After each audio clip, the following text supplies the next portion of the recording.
the hills about 30, 40 miles away. From here? Yeah, but you can't, it's private property. It's a major undertaking to try to go into those top places. That's probably the same as Bohemian Grove, right? There are other Bohemian Groves. It's like Helmut Schmidt, the German chancellor, said, we have a grove in Germany, but my favorite place to do rituals is at the Grove in America. So yes, and there's lots of copycat groups. See, there's another dome, see how that's a pyramid right there with an eye in it? See how there's no window? But there's a hole, that's the all-seeing eye. Hidden in plain view, you see the two pillars, that's deep into Masonic lore, the two pillars, and it supports the pyramid on top of it. They always combine pyramids with the dome, but this is more dominantly to the goddess. So lesser is the male with the pyramid, and then above that you've got the goddess symbolized by the dome, and then with an actual goddess up on top of it, and then she's got the star, which also represents humanity, and then everything comes in fives: the magic, the star, the pentagram, the pinnacle.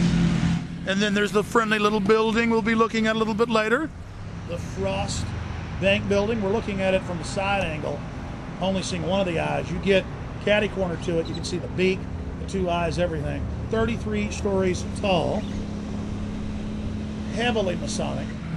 But again, I'm not saying the founders of Texas were bad, like these men that have statues built to them over here.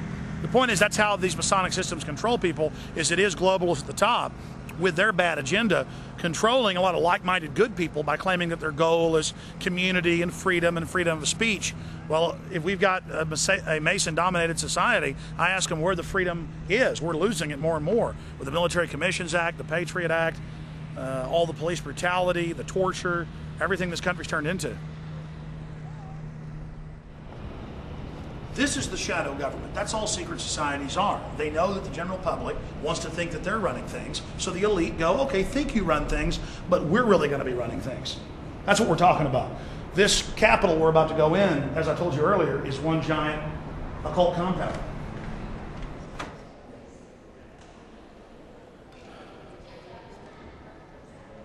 Here we are in the bosom of the goddess Diana. In her breast, we are at the bottom of the dome. If you look at the top, you see a star. As above, below, at the bottom, you have the star. Again, more 101 of magic. And that's what the globalists are into. That's what these secret societies are into, is that everything they do is in plain view and that the general public isn't even aware of it. That the state capitol, and if you go ask the curators, they'll tell you, is built along the lines of a Roman Diana temple or a Greek Diana temple in plain view. Now, obviously, symbolism can be taken to an extreme. This stuff is so many thousands of years old. In every culture, we see women playing the part of the pure goddess in all white when they are betrothed and about to be married. So people wearing a white gown for their wedding, they're not trying to be part of the occult. The occult is so ingrained into our society with this symbolism that you see it everywhere. So here we are in the temple of the goddess, and it couldn't be any better. You've got the lady getting ready for her wedding, and she's well, there goes a lady dressed like a goddess, and she's now leaving. Now again, we just said bye to the white goddess. That's how ingrained it is in our society. She's just wearing her wedding dress, taking a picture at the star in the bosom of the goddess. Let's go see another white goddess.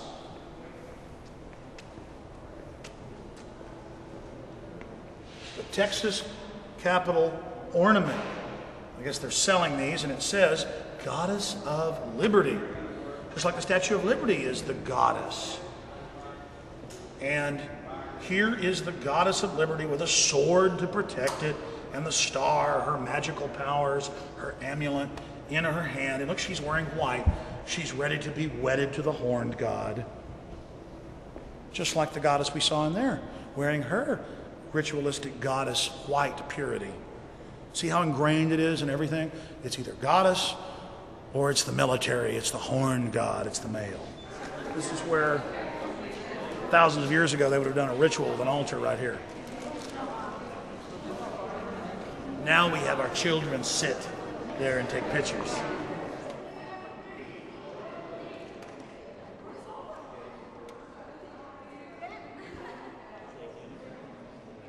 Well, here's Governor Bush's photo. In 2000, he was running for president.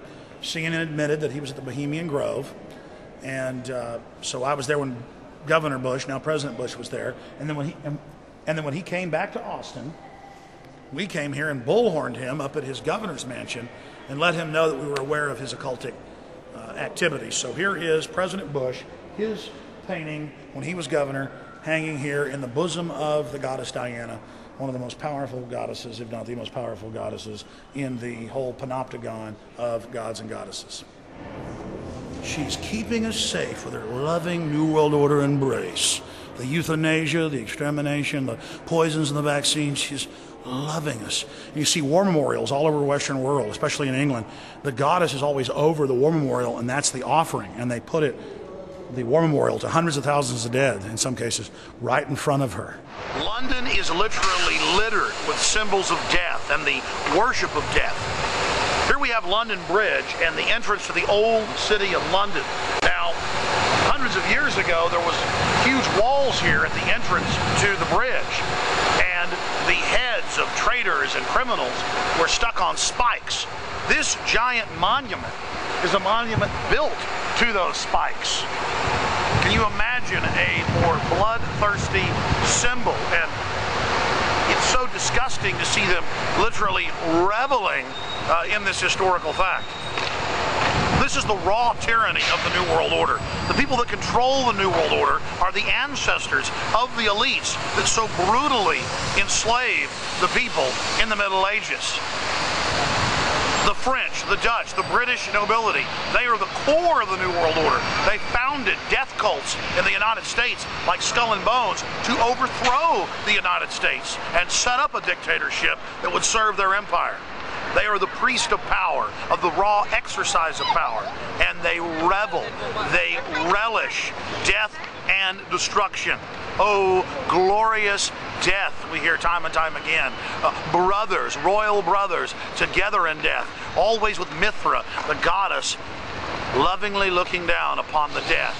And here, where hundreds of years ago stood the black gates and the walls with hundreds of heads impaled on them, we have this monument built to that unbridled elite power, that power of sovereigns, that power of God emperors to kill and dispatch anyone who didn't submit to their tyranny. And William Wallace's head was impaled on a spike right here when he resisted Longshanks and his tyranny in Scotland. William Wallace, who fell because of treason. William Wallace, who fell because of treachery against him from his own ranks.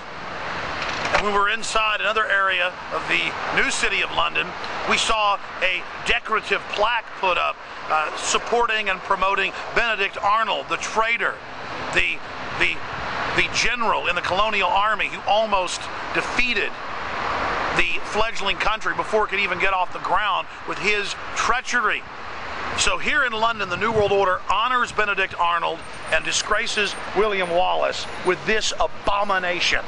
Honoring traitors and worshiping traitors at the same time, reveling and celebrating the murder of patriots and people of conscience like William Wallace. It's disgusting, and that's who we're fighting today. They think nothing of you. They think that you belong to them. They think that you're their slaves.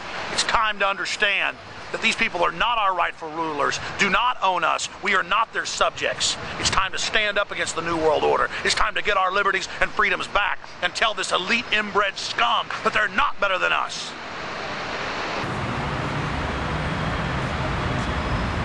Ah, yes, the triumphant goddess riding in, conquering on her 4 horsemen with her little cherub down there tending the horses. And all over the Western world, whenever you see one of these goddesses, they will normally be looking down on another memorial that symbolizes death. And within the secret Illuminati language, that means the sacrifice. And notice she's gazing directly down on war memorial